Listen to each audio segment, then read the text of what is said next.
বক্তৃতা নিয়ে মঞ্চে আসছেন মোহাম্মদ মানোয়ার হোসেন।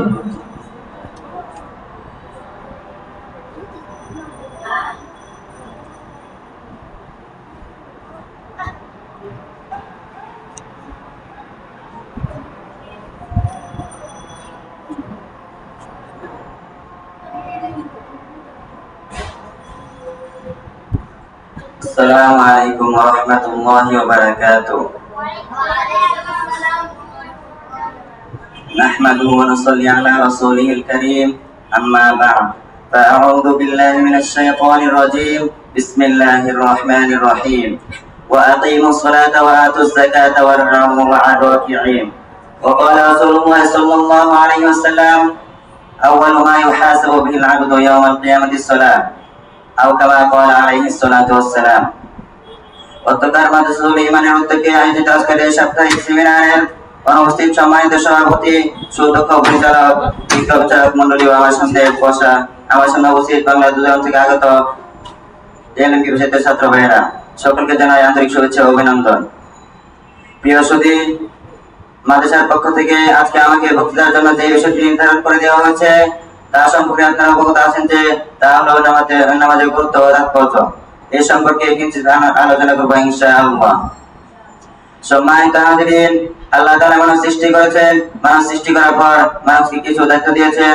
তার মধ্যে সর্বপ্রথম দায়িত্ব হচ্ছে প্রতিটি মানুষের জন্য ঈমান আনা ফরজ। ঈমান আনার পর সর্বপ্রথম দায়িত্ব, ঈমান আনার পর সবচেয়ে গুরুত্বপূর্ণ হচ্ছে নামাজ।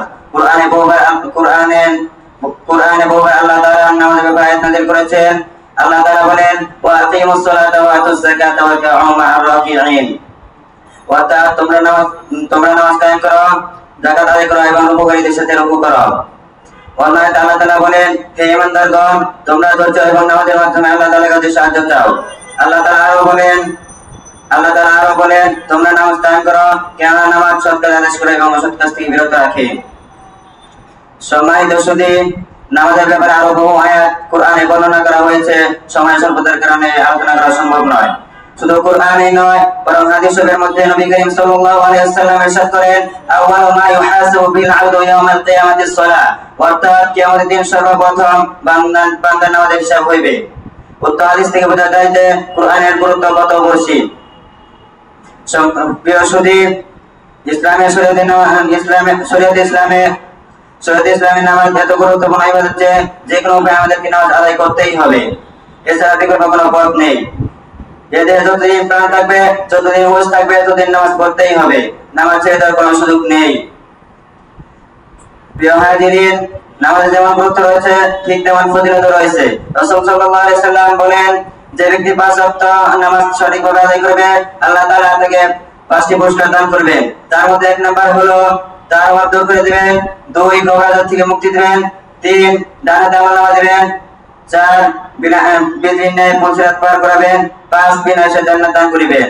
আল্লাহ তাআলা আমাদেরকে সঠিকভাবে নামাজ আদায় করার তৌফিক দান করুন। এই বলে আমি আমার বক্তব্য শেষ করছি। ওয়া আখিরু দাওয়ানা আলহামদুলিল্লাহি রাব্বিল আলামিন। আসসালামু আলাইকুম ওয়া রাহমাতুল্লাহি ওয়া বারাকাতুহু।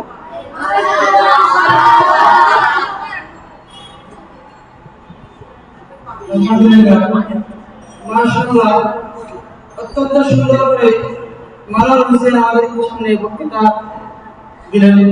আল্লাহ তাআলা রব্বুল আলামিন তাকে আরো ভালো করে বক্তৃতা দেওয়ার তৌফিক দান করুন। আমিন। সম্মানিত হাজিরিন, এরপর আমরা